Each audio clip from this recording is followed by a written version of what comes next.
raw vegan food doesn't have to be boring or complicated.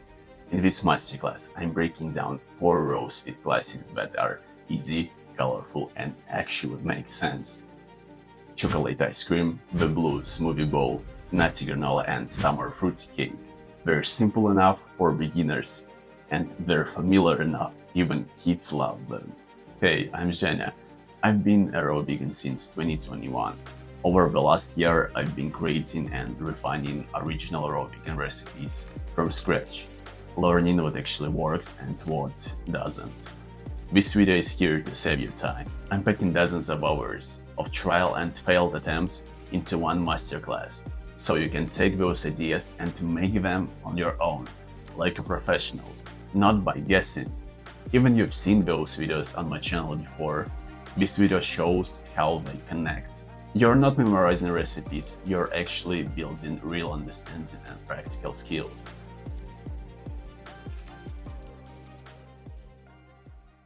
We've got 4 chapters. Each one includes the flavor profile, the basic prep logic, and one key insight I share in hindsight.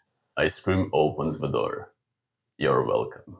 You might have gotten used to that beautiful diagram I put in my presentations. For the next 5 minutes, you can forget about that. What really matters in mastering those recipes is how you handle those two polarities, sweetness and bitterness. Since this ice cream is loaded with an incredible amount of minerals, you have to add some greens. It's inevitable and quite logical, but it also makes the whole thing less pleasant. On the other side, we use common fruits, which compensate for the bitterness to some extent, but it's not enough. Throughout the next part, you'll catch your main idea of how to suppress bitterness and make it perfectly sweet. Before making ice cream, we need to prepare some ingredients in advance. Place chia seeds and dates in 2 separate bowls. Soak them in warm water. Leave bowls for 8 hours. Prepare herbal tea by soaking herbs in a mug of water. Peel the bananas. Place them in a container. Note: bananas must be very ripe. I mean it. Put them in a freezer. After 8 hours, let's return to the kitchen. Chia seeds have absorbed water and extended in size. Dates have softened. Pour herbal tea into the blender. Pro tip: double check the dates. Smash them to ensure they're seed-free. Even the package says seedless. Add chia seeds and dates to the blender. Add cacao powder. Put in leafy greens. Add some bananas to help push the greens down for easier blending. Pro tip: use a vacuum high-speed blender for better texture and nutrient retention. It prevents oxidation, preserving vitamins and flavors. Start slow, then gradually increase speed. Pulse first, then blend smoothly. Pro tip: don't blend everything at once. Check consistency before adding more liquid. Too runny? Add more frozen bananas, then blend it again. If your blender has an ice cream mold, use it for extra creaminess.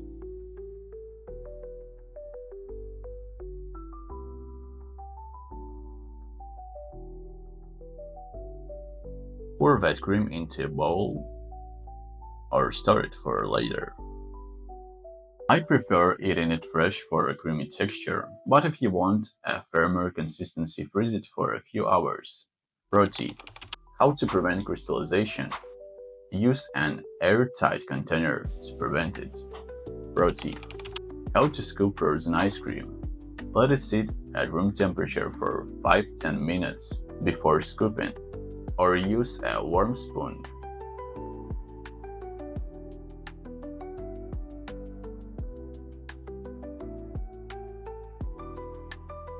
Grate the white cream on top. Put cacao nibs.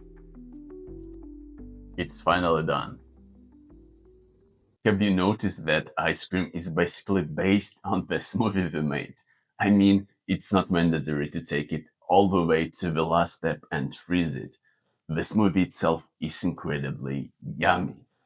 By the way, it's my favorite way to consume greens in large amounts.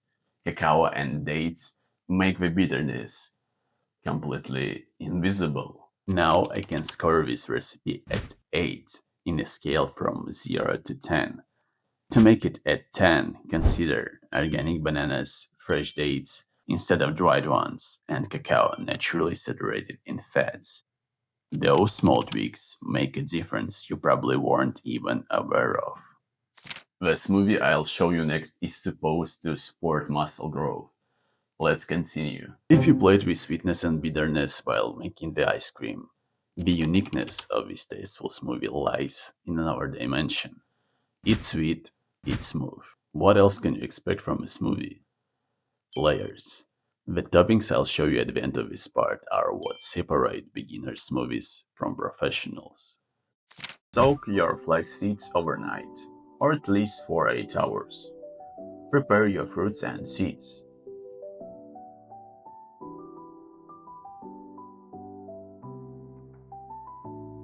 Add water into the blender first. Bananas, blueberries, soaked flax seeds, hemp seeds, and blue spirulina. Blend on low, then high until smooth and vibrant.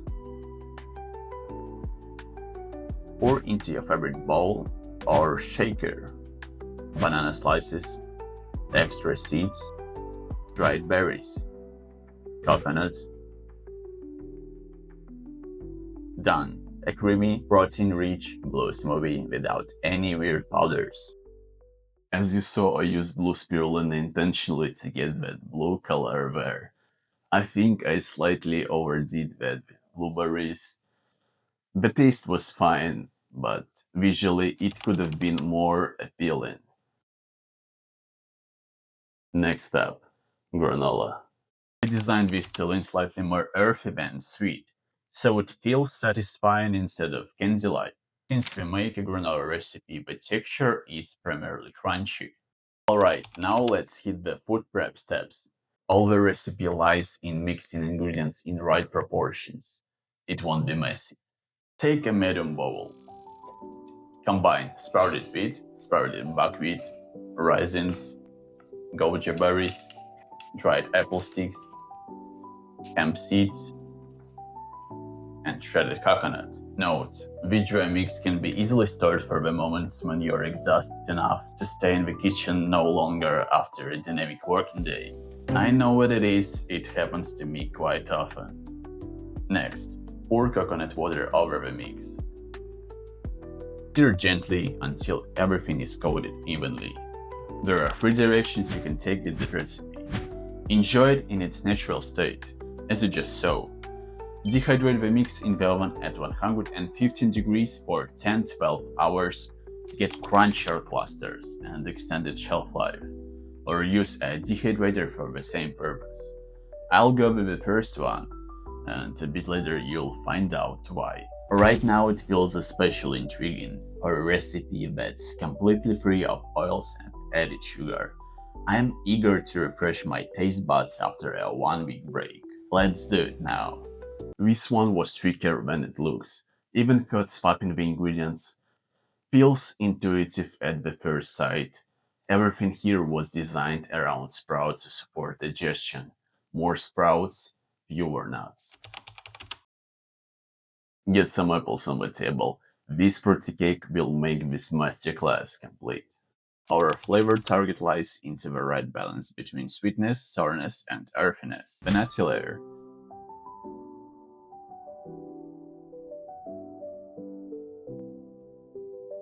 Put into your food processor pre-soaked for 8 hours in water walnuts, dates, dried plums, and cinnamon. Process it for a minute.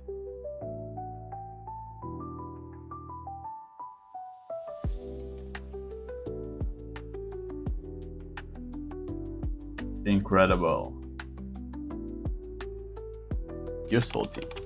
No worries if you don't have a food processor. You can achieve the same result using a usual grater. Line your cake form with parchment paper for easy removal. Press the nutty mixture firmly into the bottom to create a solid base.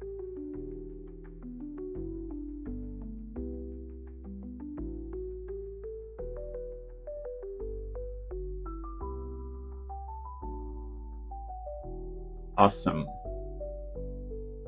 The creamy layer. Do the same with bananas and cherries.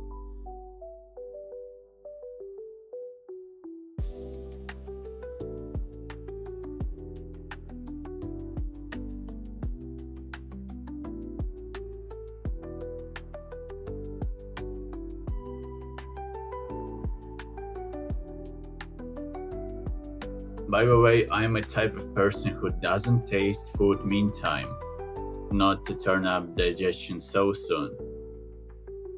Pro tip: if you'd like to preserve a pink color, it's recommended to include some lemon juice in here. Add pre-soaked chia seeds to control the water content and smash it again. Spread this layer evenly over your nutty base.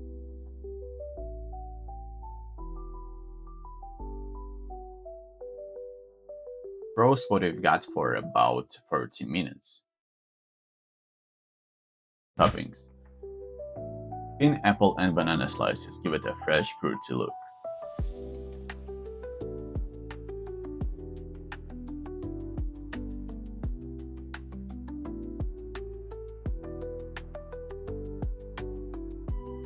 Sprinkle shredded coconut for a better texture. The finish line has been crossed. Looks very promising. As you see, it holds the shape of a cake. That's a perfect solution to link our recipe with familiar food. It's also great to serve at summer gatherings, or even as a light birthday cake alternative. Finally, let's divide it equally and take a bite. I suspected that recipe wouldn't surprise me because of its simplicity, but I was mistaken. It's quite curious how well known and inexpensive ingredients can come together in this way. It was too hot in the apartment, so no worries if it falls apart. It can be in a form of ice cream too. In my humble opinion, that tastes way better than a traditional cake. This recipe is on fire. I like it. Behind the scenes, it didn't turn out exactly as I expected. While with the ice cream, the smoothie already worked on its own. This is where you can flip the idea completely and make lightly frozen version of this cake for summer. Recently, I received a comment from Veronica under my previous masterclass.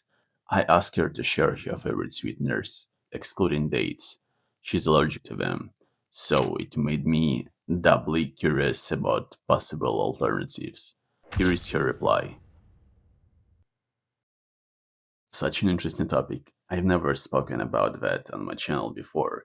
If you were attentive, you could notice that I use dates instead of syrups or nectars. Why? Because dates still contain water and fiber that slows the sugar down. Syrups are basically predigested sugar, everything that slows the absorption is gone. So the impact on your blood is much stronger. You probably heard about the term the glycemic load. So this is it. If I ever use syrups, I always pair them with high fiber, water rich whole foods to bring the balance back. I prefer mango peels in most cases. I call it teamwork. That's it for today. I'd like to know what was eye-opening to you in the comments. When you feel ready to take one step further, watch the dedicated video on those recipes, the specifics I didn't show today. All the links you'll find in the description. As always, I'm Jenna and Bear Vera.